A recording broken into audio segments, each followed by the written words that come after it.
An important note before you listen to this podcast. This series chronicles real events as they occurred over the last 30-plus years during the course of multiple court cases and criminal investigations. During the course of these events, there were many systemic failings and harm that could have been prevented. We ask that you reserve judgment until you've listened to the entire season and that you consider the lives that were affected by these events. This podcast includes graphic accounts of domestic and sexual violence, so listener discretion is strongly advised. It wasn't about jealousy. It wasn't about loving him. It wasn't about who was going to be in his life.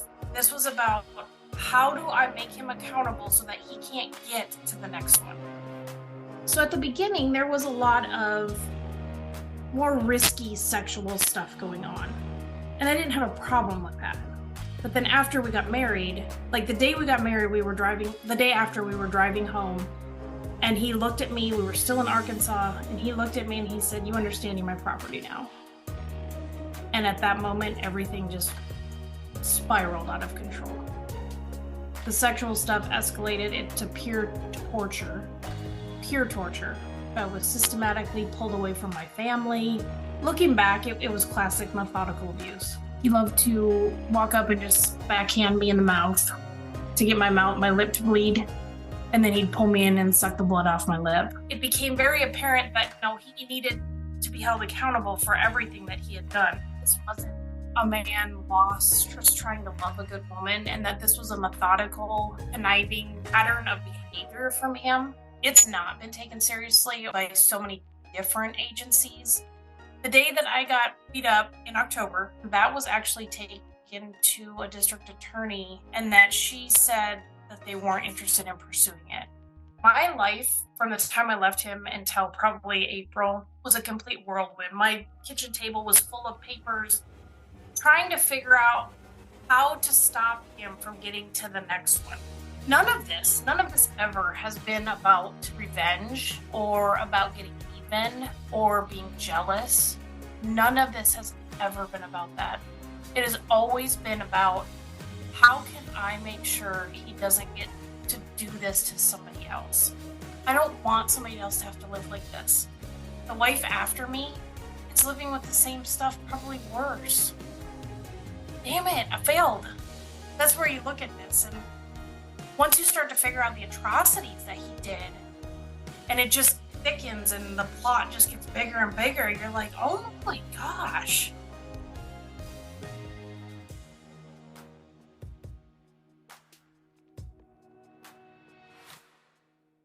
That was Heather. She was the fourth wife of Jim Lumet. They met on Plenty of Fish in 2017 when Jim was embroiled in a defamation suit he brought against a woman who claimed he was a serial abuser. Back then, Heather was on his side, attending court with him and staring across the aisle at the women who were hell-bent on taking her husband down. But at home, she would face physical punishment whenever Jimmy didn't get his way, and sometimes even when he did. Heather and Jim lived in Iowa together, where she works as a nurse. But Jim is originally from Cleveland, Oklahoma. Jim's abuses started as early as we can tell in northeast Oklahoma in the early 1990s. He moved from Cleveland to Tulsa after his first marriage, one that started when he was just 16, ended in divorce. There was a darkness in Jim even back then, but he wasn't all bad, at least not yet. But the culture of non-accountability Jim was steeped in Oklahoma opened door after door for him to continue accelerating his violence against women. Violence that would go on to consume the physical safety, finances, and mental health of over a dozen women. I'm Colleen McCarty, an attorney in Oklahoma who works to uncover systemic injustices. I'm the executive director of Oklahoma Appleseed Center for Law and Justice. Last year, we launched this podcast to shed light on a decades-old murder case from Tulsa County. April Wilkens shot and killed her abuser after years of physical and sexual abuse. April is still in prison to this day, despite our numerous legal attempts to free her. And I'm Leslie Briggs, also an attorney and the legal director at Oklahoma Appleseed. When we uncovered Brady violations in April's case last year through our podcast investigation, we filed for post-conviction relief based on prior perjury we discovered the arresting officer in her case had committed. But April's case got us wondering, if a woman gets life in prison for fighting back, what kind of consequences are men facing for doing the actual abuse? That question led us to the cases of Jim Lumen. Jim has had at least 8 women accuse him of serious domestic abuse in a police report or legal filing, and many others have simply shared their experiences with us or with trusted friends and family. But to begin unraveling this tangled web of survivors, we need to go back to 1998, right here in Tulsa, just a few weeks before April Wilkens would fatally shoot Terry Carlton in self-defense. Welcome to Season 2 of Panic Button, Operation Wildfire. This is Episode 1, Burning Ember. So this story is actually really a lot longer than I originally thought, and it spans across multiple decades, multiple people, and multiple states.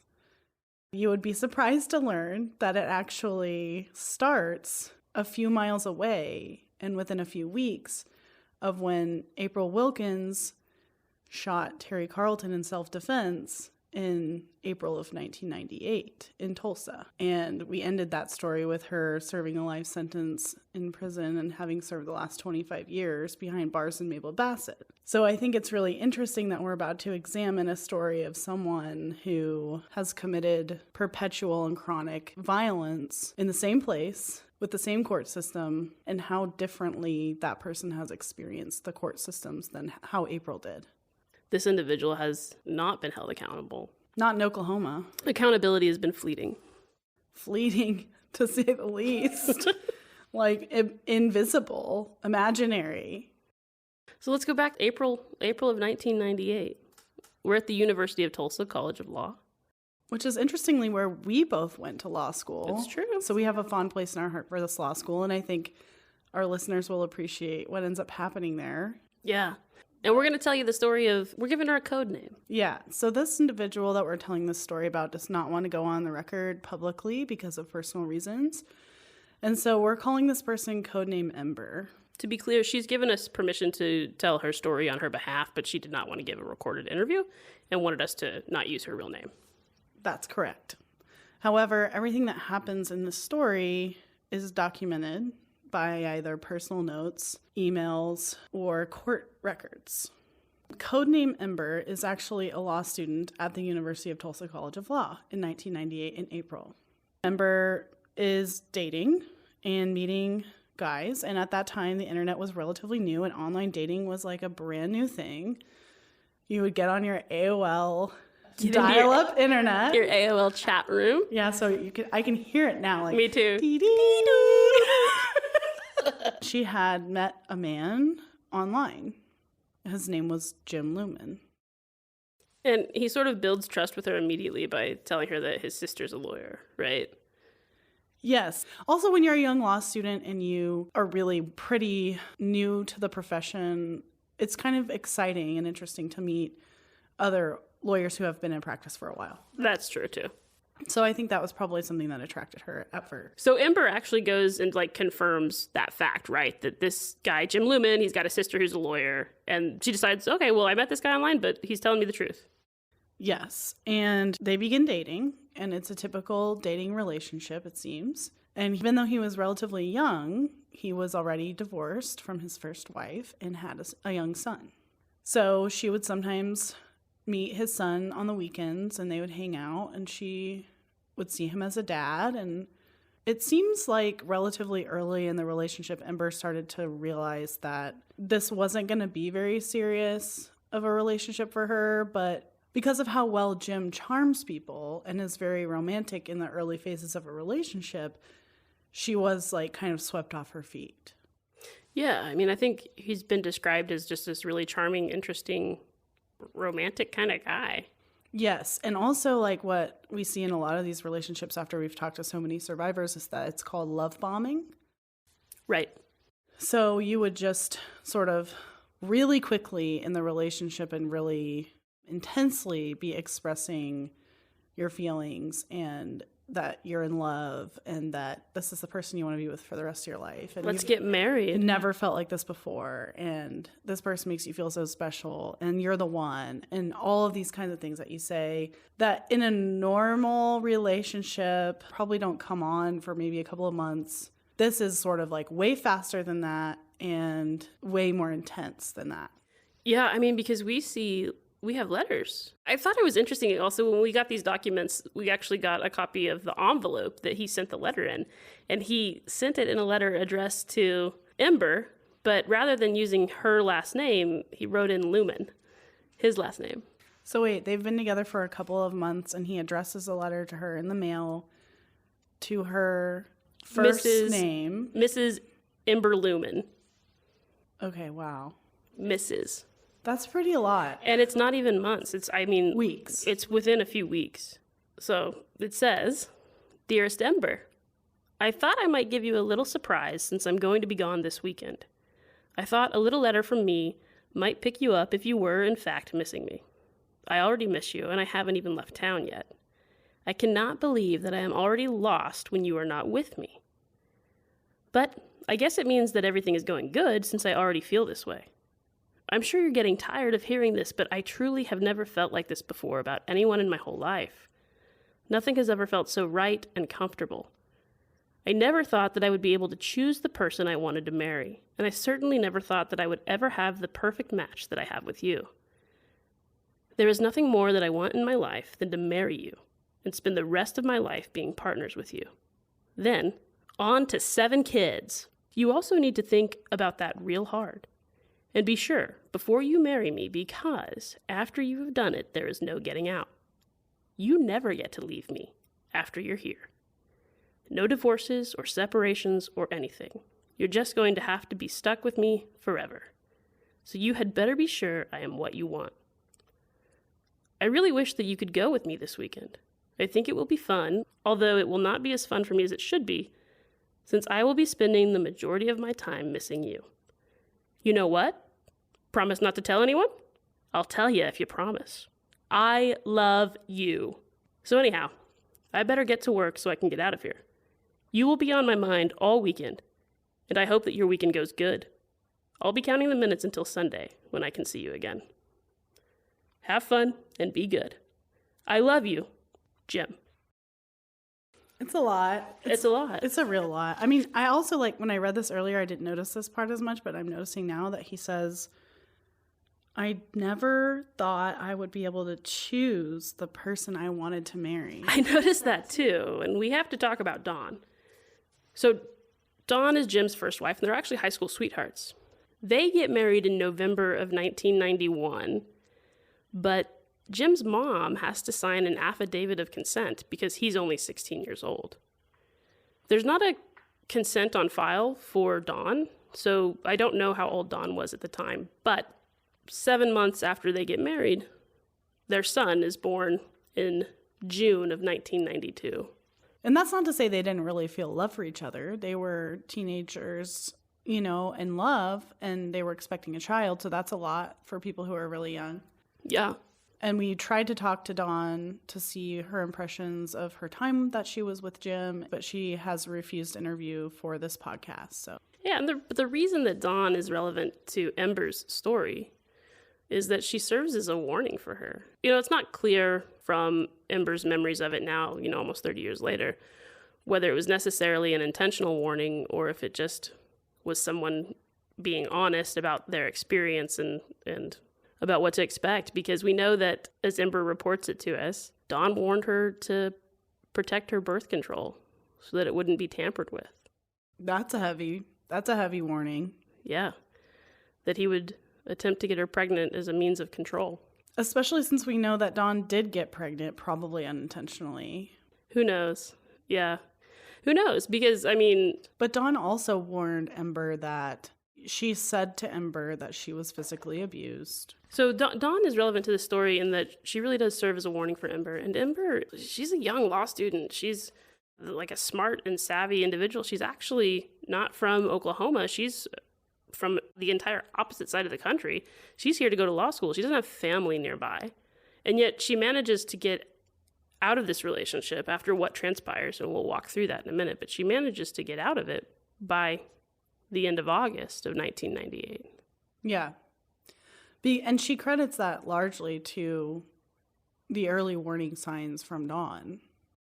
Yeah, and she credits the resources also that were available to her, but yeah, she noted for us that Dawn was pretty instrumental. And she wanted the message to come through in this podcast that she was really grateful for that.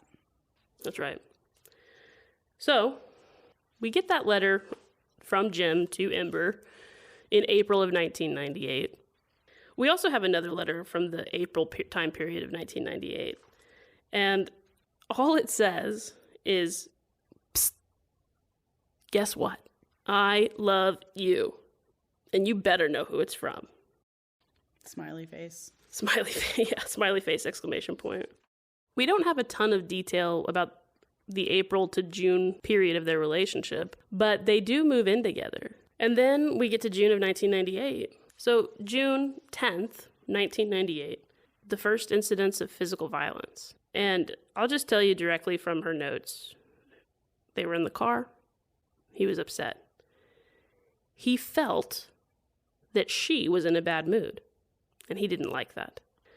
He was taking her to a meeting for work. She finally insisted that he take her home, but he pretty much lost it. He grabbed her hair and started banging her head against the window. When they finally got home, he choked her. He took her car keys so she couldn't leave. He finally calmed down, said he was sorry, and he talked her into going back to work. The deal with the car is really interesting to me. That seems like a source of a lot of the things that happen. Yeah, we're going to see throughout this season that many of his incidents of violence take place in moving vehicles. Yes, extra scary. Really scary. Because not only are you being physically hurt, but you could wreck and hurt everybody, other people too. Right. But the idea that, like, he felt that she was in a bad mood. Like, was she in a bad mood? Was she not? We don't know, but he certainly felt that she was. Mm-hmm. And he didn't like that. So I'm going to bang your head against the car window, choke you, and take your keys. And prevent you from going to work, by the way, which when you're a summer associate at a firm, like not showing up isn't an option. And so but the relationship, you can see immediately the cycle, right? Of like a period of romance, love bomb, charisma, charm. Let's move in together. I've never felt like this before. Yeah. And then something that is seemingly so insignificant. If let's just say she was in a bad mood. Like, how? How do we get from you're in a bad mood to I'm choking you? And the first incidents of violence. That's the first time that he ever hurt her. Can you imagine being like a 20-year-old law student from out of state who just got strangled and you're like sitting at your firm associate job like trying to write a brief? I wouldn't have been able to do it. Full on breakdown. But I think the fact that like it gets normalized so quickly is a big part of this. Is it's like, look, I'm sorry, I flew off the handle. Just go back to work. It's fine. Mm-hmm. And then you kind of go back to work and you're sitting there in your head like, did that happen? Maybe it didn't happen. Maybe I'm overreacting. Maybe it wasn't as bad as I thought it was. There's so many different ways that we wind up staying when we should have left. And I think Professor Kate Waits, who is actually no longer teaching at TU, but she was the dean's wife, and she was a law professor in her own right, and she was teaching a domestic violence law class at the time that this incident happened. Because everybody has stayed, quote, too long at something, a relationship, a job, a fraternity or sorority, a sports team, etc. And this, again, is a way sometimes to have men start to understand, because men have stayed too long. So they list all the reasons. Money, sometimes it's good. The devil you know, minimization, denial, on and on. I end up saying, okay, these are all the reasons she stays, plus leaving is dangerous. Just about all the abusers I'm aware of say, you'll regret leaving me. And the one thing she knows either consciously or subconsciously, is that the worst incidents of abuse almost always follow some kind of assertion of independence on her part, because that means he's losing control. So, like, that's June. And then we get to July, and I'm just going to read you verbatim from her diary that she shared with us. July. I remember one fight in July very vividly. Jim and I had both been drinking. On the way home, he burned me with a car cigarette lighter. I was upset, and he burned his arm to show me that it really didn't hurt and I was overreacting. Once we got home, we continued arguing. It was the same thing with hair pulling and poking at my eyes. He also choked me. He decided that I needed to leave, and he took all my clothes out of the closet and threw them down the stairs. He then called the police. I was in the bedroom, and Jim was downstairs when the police arrived. The female officer came upstairs and talked to me. She saw his handprints around my neck and the burn mark and asked me to press charges.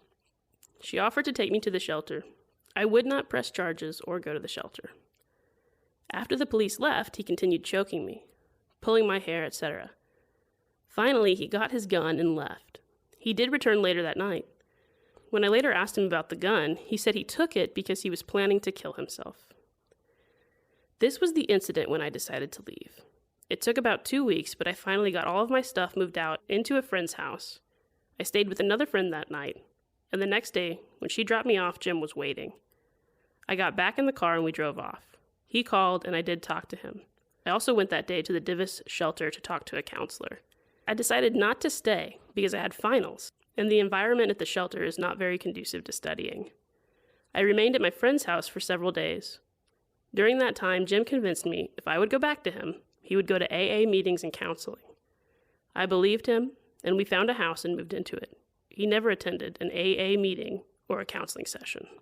And there, of course, were other incidents in July that she describes of, like, hair pulling, poking at her eyes, banging her head against the wall or floor or whatever hard surface was available. In one of those incidents, he was banging her head so hard that she lost a contact. Or poking her eyes. Or poking her eyes, yeah. Like, whatever was happening, her contact came out.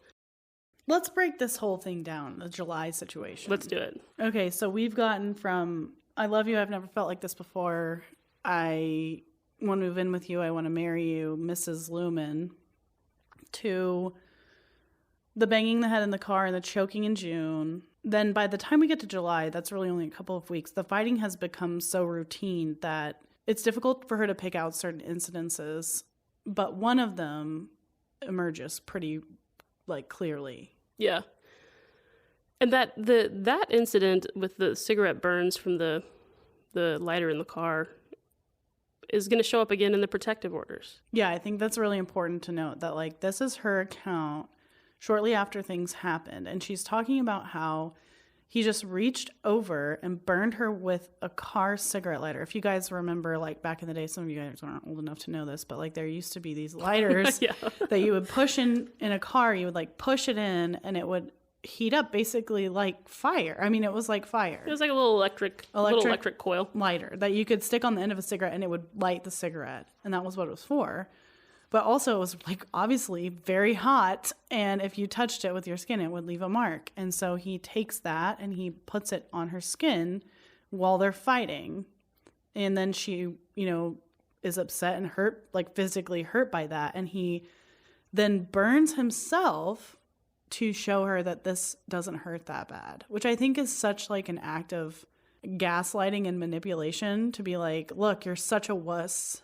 I can take the pain. Why can't you take the pain? Like, trying to normalize physical pain as a part of your relationship. Yeah, which we'll see that in later relationships as well. And then we have the female cop that comes in. I love her because she comes in and she says, and he's the one that called. Right. So, like, this could have easily gone down a different way, because if they believed his story, then she would have gotten arrested. Yeah, potentially. But instead, they actually investigated, and they talked with her upstairs separate from him, noticed the marks on her, and they conclude that she's the real victim in this situation. I love when the police get it right. I know. It's good. It's good. But then we're going to have something that happens all the time, which is that they say you need to go to the shelter and you need to get away from him. And the victim says no. And the fact is you can't make somebody go. I think that, like, people work in victim services have this challenge all the time where it's like they know the person's in a dangerous situation, but they can't force the person to leave. And so that officer leaves. Jim actually continues the abuse of her after the police were there. And can I just say that, like, offenders who strangle are 750% more likely to go on to kill someone. Wow. That's a real stat? Yes. Wow. 750%. What does that really mean? Does that mean that, like, every choker eventually becomes a murderer? It means that the people who end up getting killed, 750% more likely that earlier in the cycle of violence they were strangled. That's a terrifying statistic. It really is. So I just think that we know now, like, what we didn't know then was that choking is a really big warning sign for lethality. I think it's interesting that in one of her communications with us, Ember noted that her prior attorney, Lynn Worley. The triumphant return of Lynn Worley. Triumphant return of Lynn Worley. Lynn, I don't know if you listen to our podcast, but we love you, girl. We're fans. Huge fans. So Lynn Worley represents her in her protective order hearing. And, like, when they get all the way through at the end of it and she gets the final order entered, Lynn tells her, hang on to your documents, because someday a district attorney is going to call you to testify in a murder trial. That was pretty much the most pointed thing I've ever heard.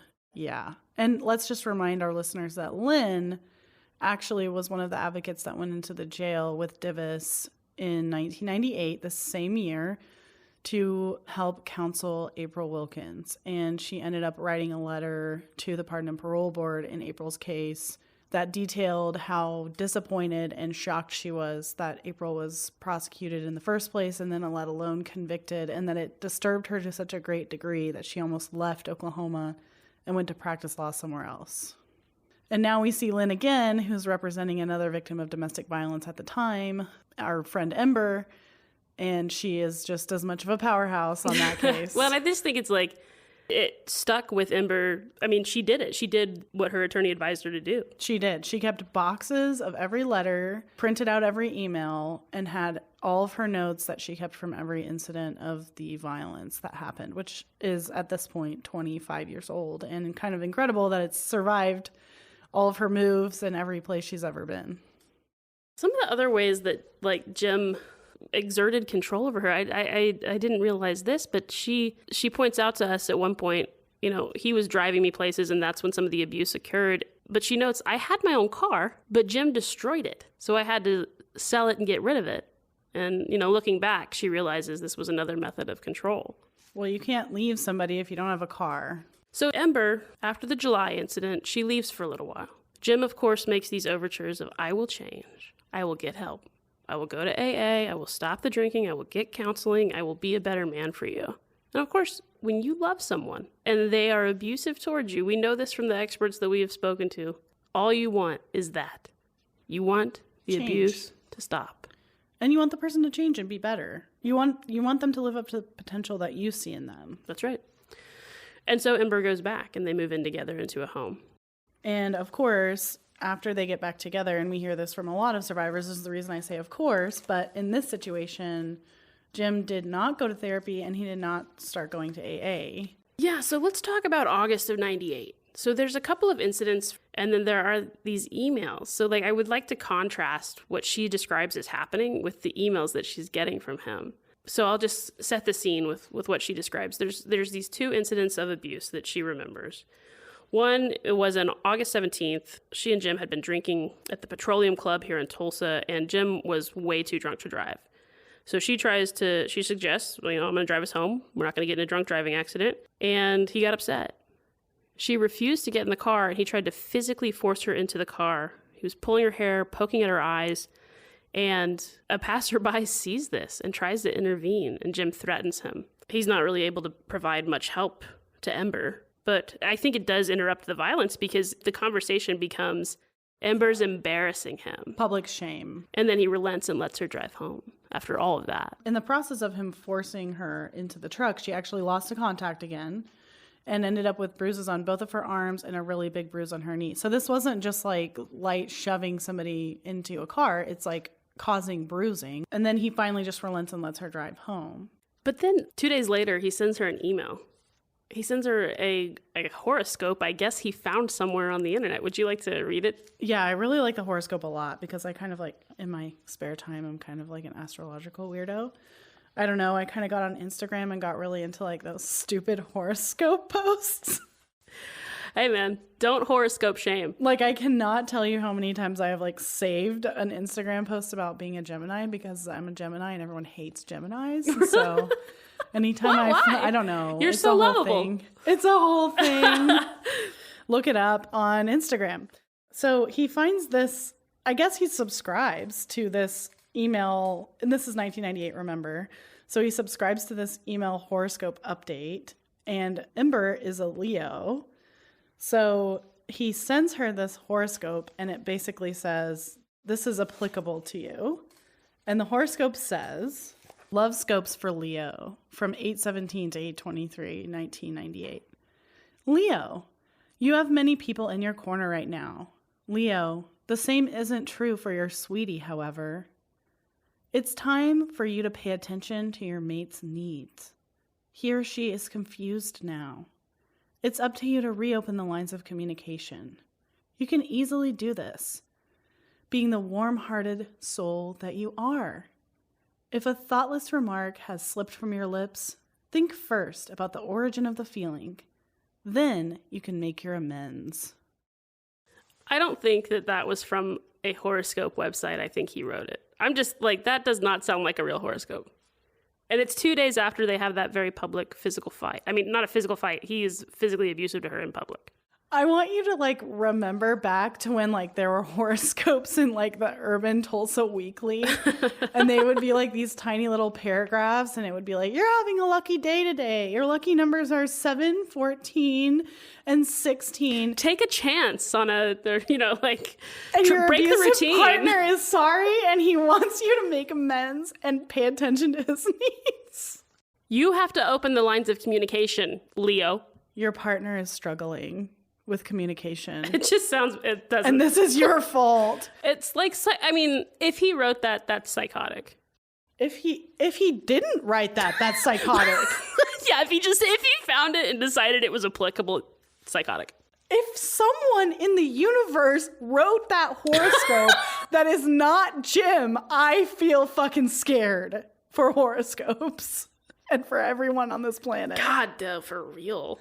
1998, Astronet. If you are out there, Let us know. Please call me. Because I went to the URL that's in the email and it doesn't exist anymore if it ever did. Okay, so this is like a very chaotic week. You have the 17th where he's embarrassed in the street in front of that man and she has bruises from him pushing her into the truck. Very chaotic Then week. he sends her the Leo horoscope. Right. And it is like, you are the problem, please be better. God, what the fuck? I laugh because it's so fucked. It is so fucked. Like, if you're new to the podcast, please know, like, we don't cuss. actually find this funny. It's just so fucked. It's fucked, and we say fucked a lot. Okay, so then she talks about August 22nd, which is just a few days after the Leo horoscope, which says, I do remember being on the bed and he was choking me. My puppy started growling and barking at Jim, and he started hitting the puppy. After the puppy stopped, he continued to choke me. Jim had not been drinking during that time. Man, animal abuse. Yeah, and we see that in later relationships as well. A pattern is going to emerge as we go through this season of the podcast, and I mean, it's methodical. That's on August 22nd. Yeah. Then we have the August 25th email. What happens on August 25th? Well, all he emails her is, I love you more, and I think of you all day, every day. And it's like in big, bold letters. It's like it's centered into the body of the email. Lots of exclamation points. And then on 8/26, well, I tell you what, creep, I am sure that I do love you more. I don't like being so stressed out either, and I'm sorry for the shit that rolls down to you sometimes. If you want to know what you can do to help, just stay by me. I love you more than anything, and I am definitely yours forever. It's like, What a manipulation of like, I am so stressed and I just need you to bear with me, get through it with me, stay by me. I'm so stressed that I'm beating your dog and choking you until you're unconscious. I'm sorry for that rolling down to you. And that we also know from Ember's notes that he was pushing marriage like early and hard. And she never had any intention of marrying her, but she gets this idea that as she's deciding to leave for the final time, she finally like tells him, look, let's go for October. We'll get married in October. And she, explains that to us as like, I just thought it would get him off my back so that I could get out. Well, she believed that was enough time for her to get out and leave. Like, right. She was putting him on ice for enough time for her to make a plan and get away from him. And that's happening, I think. And I think that's happening in August here, too, because the day after that email of, like, I'm sorry the shit rolls down to you, he sends another email. What's that email say? I have only one word for you. October. Better be marrying me. Love you. And again, that's like, it's all caps. It's like huge font. And it's centered into the body of the email. I mean, when you just read that, I got like physically sick and scared. Yeah. That doesn't feel like a romantic email anymore. No. It doesn't. It feels like a threat. It's like, you're with me forever. You've seen exactly who I am, and you have to be with me no matter what. Yeah. So let's talk about September. What happens in September? Again, I think it's best to just read it in her words. I mean, these are her words that she wrote contemporaneously. September 2nd, 1998. I was late picking him up from work. He was upset because he had to wait on me. I did not question him about it until we got home. When I did question him about why he was upset, his response was that I was not appropriately sorry for being late. I felt that I needed to study and could not do so in that environment, so I was going to leave. He would not allow me to, and that led to arguing and name-calling. He kept telling me that he was going to hit me and then he would hit me. Finally, he decided to leave, and as he was leaving, I told him not to come back. That was obviously a mistake. He was of the opinion that it was his house and he could do whatever he wanted. My opinion did not matter. At that point, I could see in his face that he was losing control. I ran out the sliding door into the backyard. The yard is fenced, and before I could make it to the gate, he caught me and dragged me back into the house by my hair. He was telling me he would teach me a lesson. He put me on the floor, and he was on top of me. He was pulling my lips and poking at my eyes. He started to choke me. By this time, I am begging him to stop and apologizing for everything. I was trying to push him off me. He was telling me he was going to kill me. I am uncertain if I blacked out, but I do remember losing feeling in my body and my arms dropping. The next thing I remember is Jim still on top of me and excruciating pain in the shoulder. He told me that he should just shoot me. Apparently, at some point during all of that, he had bitten me on the shoulder. We both looked at the bite mark, and he tried to convince me that it wasn't that bad. After that, we sat on the sofa, and he told me how it was all my fault. I went to the bathroom and looked in the mirror at his handprints around my neck and at the bite mark. I then tried to escape out the front door. He caught me and dragged me back in by my hair and started to choke me again. I was then put in the bedroom and told to stay there. I thought about trying to climb out the window, but decided that was a bad idea. He came back into the bedroom, and I was begging him to let me leave. He wouldn't. He decided he would leave, but only if I promised I would be there when he got home. I promised that I would. He was planning to pick me up the next day and take me to my 2 p.m. class. He packed a bag, filled the ice chest with beer, and left. As soon as he got out of sight, I left through the back door. I walked to the service station and called a friend. I then called 911. Officer Buckspin was one of the officers that came out. This was his second visit. He remembered me from the first time. I told him I was now ready to press charges and showed him the bite mark. He and another officer went with me while I packed a bag, and then they took me to the police station and took pictures of the bite. I was then taken to Divis Shelter, where I spent 2 nights. My question is, why weren't charges brought? I have a really big question about that, too. We've never seen any police reports or any filings of charges on this incident. 2 days after that September incident, she goes to get the protective order. So what does that look like, Leslie, when you go and file for a protective order? Well, I don't know what it looked like in 1998, but I assume it looked pretty similar to today. You file your petition. Often you will file for an emergency order in addition to the final order. And in this case, an emergency was granted. Then it was served on Jim, so he knew about it. What do you have to say? I will tell you what the allegations were that she wrote, right? The allegations really mirror her notes. But she writes out what happened on September 2nd, that he choked her, he dragged her by the hair, he threatened to kill her, he bit her, poked at her eyes, pulled at her mouth. And so she describes it as pulling at the mouth, but what we know that Jim Lumen does to many of his victims is something that is called a fishhook, where he will insert 2, maybe 3 fingers into the mouth and pull violently at the cheek. And it will rip your gum away from your teeth line and tear the skin of your cheek, often drawing blood. And so I want to be clear that when she says pull at the mouth, what we're talking about is a really violent act. And that's going to emerge as one of his kind of signature moves. And so she lays out what happened on September 2nd in her protective order. The emergency order is granted. It's served on Jim. And then he does something interesting. Something we see a lot of people who act violently do, especially those who are familiar with the court system and have been through this process in the past. 2 weeks after the protective order is filed by Ember, probably right around the time he gets served, but with the protective order, he heads his ass down to the courthouse and he files his own protective order. And in that protective order that he files against Ember, he states... He puts in there's some fascinating things that he does with this. And I want to kind of go through his petition because it's such a manipulation. There's a couple important things about this document. He filed it 2 weeks after hers, September 16th, 1998.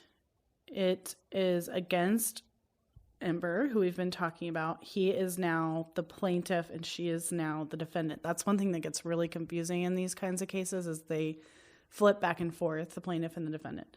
But he says, the incident causing the filing of this petition occurred on or about September 2nd, July 13th of the same year of 1998. And he says, during an argument in home, the defendant, or Ember, became violent and began to repeatedly push me, shove me, hit me with forearm and elbow while I made various attempts to avoid confrontation and leave residence. Subsequently, after the fact, the defendant stole numerous items from my house. Further, on 7/13/1998, the defendant became violent, burned my arm with a cigarette lighter, leaving a permanent scar while driving my automobile, and repeatedly clawed me around my ribs and back, drawing blood. Kicked me. I made every effort to avoid confrontation. Turned calling the police, but the police would not help me.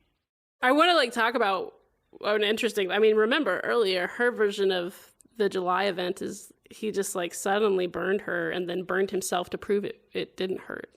And he's now using that, his own scar.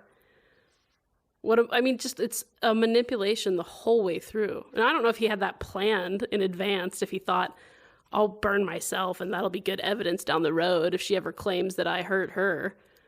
But he certainly makes use of it here. I think we'll see throughout the course of this season that things that happened in impulse often get twisted and used and manipulated in court proceedings much later. And I don't think it's premeditated at the time he committed that burn on himself. I think he just looked back and said, this is something that I can obviously point to as violence against me. Because look, here's the scar. Yeah. And also just of note, her weight is listed on the form here. It asks for a physical description. So he lists her weight.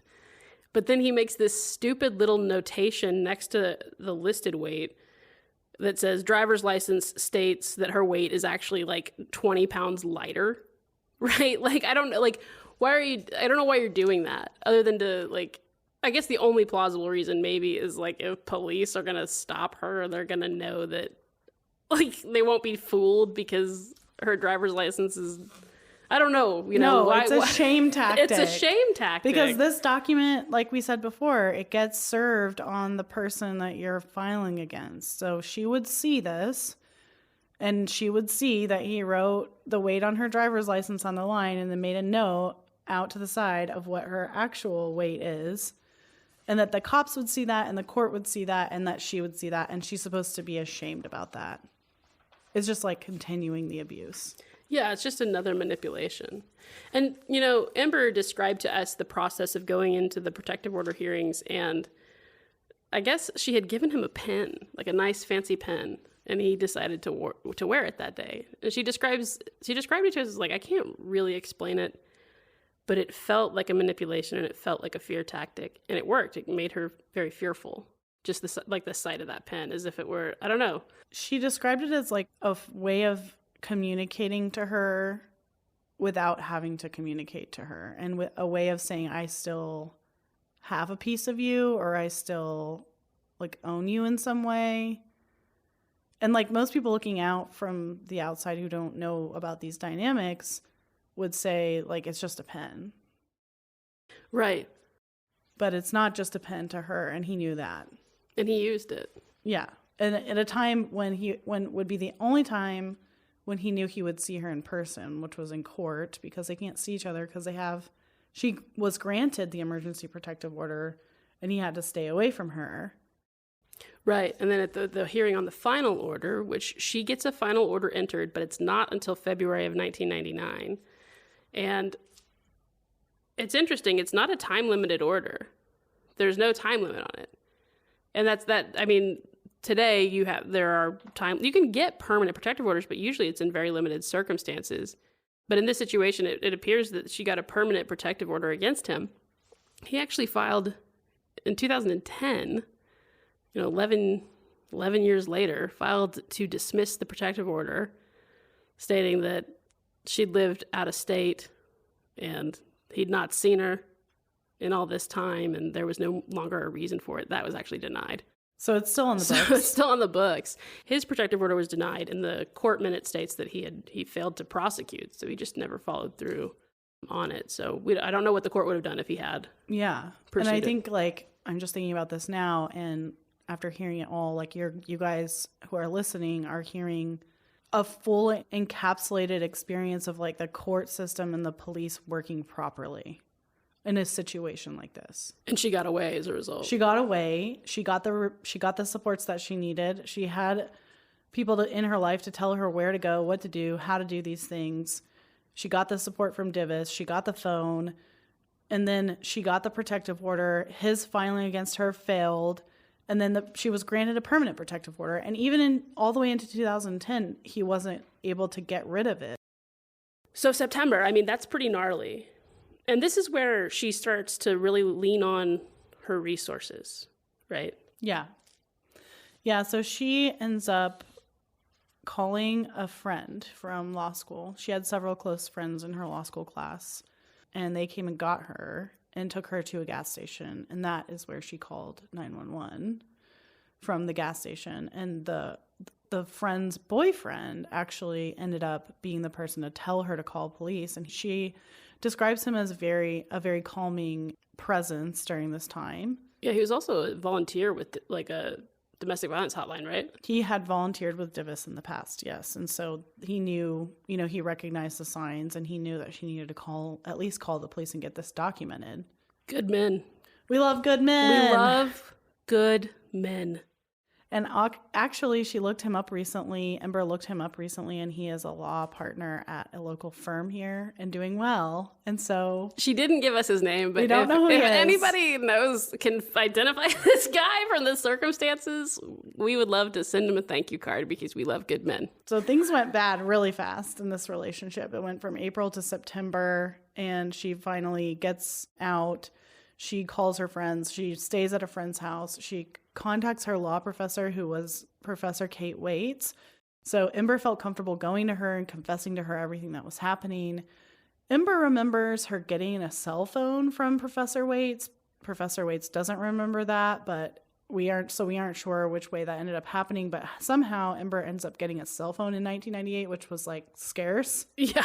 Yeah, not widely used in 1998. It's like the Zach Morris phone. It is like the Zach Morris Imagine. phone. And she didn't have to pay the bill. It was someone else's phone that she borrowed for a couple of months. And the reason was because she was going to be staying at friends' houses, and people were concerned that if Jim came looking for her, she wouldn't be able to call 911 or call the police or get away fast enough. And so her having the cell phone made her feel a lot more safe.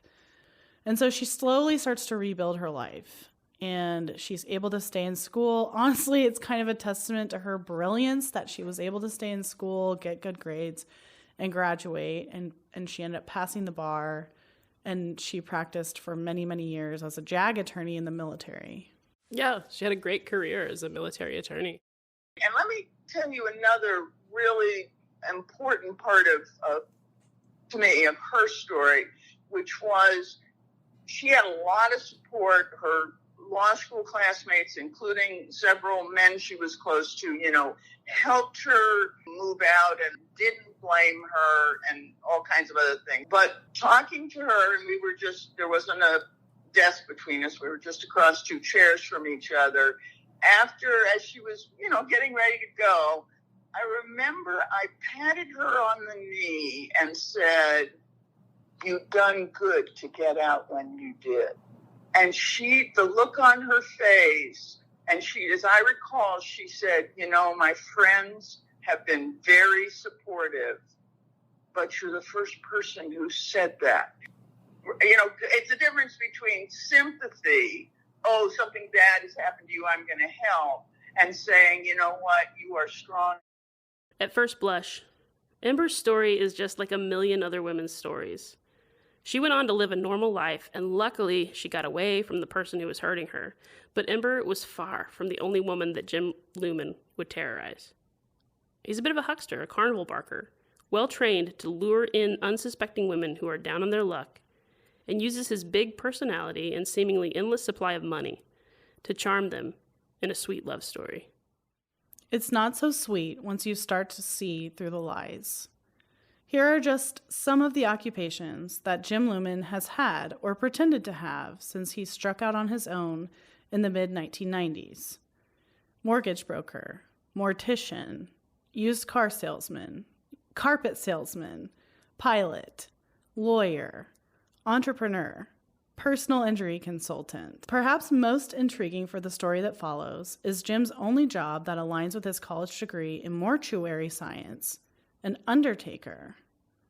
The rest are half-baked ventures or outright frauds that, as one survivor put it, allow him to make thousands of dollars while he lazes around in bed, naked. We have spent countless hours researching his past, calling his exes, neighbors, childhood friends, landlords, and family, poring over his court filings, digging deep into protective orders entered against him, and reading messages between himself and others about the chronic abuse he has perpetrated across almost 3 decades. Courts and law enforcement in Oklahoma, Iowa, Missouri, and Arkansas have allowed him to continue abusing women virtually unchecked since 1997. We've spoken to 8 of his victims for this podcast and researched the stories of even more. He's sued the people who have accused him of assault and battery for defamation. And his mother's homeowner's insurance has actually been sued by one of the victims because he beat her on his mother's property, and his mother knew, or should have known, that he had a violent temperament. This man is what's called a chronic batterer. In all the time he has committed all this abuse, he has only served 10 months in prison in Iowa, and that was on a 10-year sentence that he entered into as part of a plea deal. This season on Panic Button, Operation Wildfire, we're detailing the chronic abuse of Jim Lumen and exposing the good old boy system of Oklahoma courts up close and personal. We're looking at what happens when women band together to stop an abuser. Does working together make them more credible? Or does it undermine their efforts at community safety? Is misogyny really the only reason our court system lets abusers roam free? Could it be that simple? If the monster who hurt you was still out there, how far would you go to warn others? And what would you do if the justice system was no longer on your side?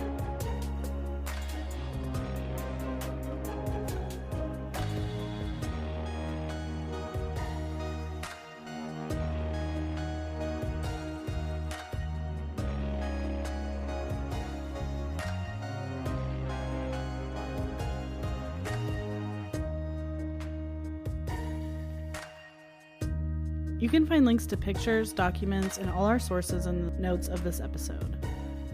During the season, we release new episodes every Tuesday at midnight. Get notified about new episode drops by subscribing and rate the podcast in your podcast listening app. These cases serve as a reminder of the devastating consequences of domestic violence and the importance of seeking help if you or someone you know is a victim. If you are in immediate danger, please call 911 or your local emergency number. For confidential support and resources, you can reach out to the National Domestic Violence Hotline at 1-800-799-7233. Thank you for listening to Panic Button, Operation Wildfire, and joining us in shedding light on the importance of ending domestic violence for good. I'm Colleen McCarty. And I'm Leslie Briggs. Panic Button is a production of Oklahoma Appleseed Center for Law and Justice. We're recorded at Bison and Bean Studios in Tulsa, Oklahoma. Our theme music is by Guillaume. Additional editing is provided by The Wave Podcasting. Our music supervisor is Rusty Rowe. Special thanks to our interns, Kat and Allison. To learn more about Oklahoma Appleseed or donate to keep our mission of fighting for the rights and opportunities of every Oklahoman a reality, go to okappleseed.org.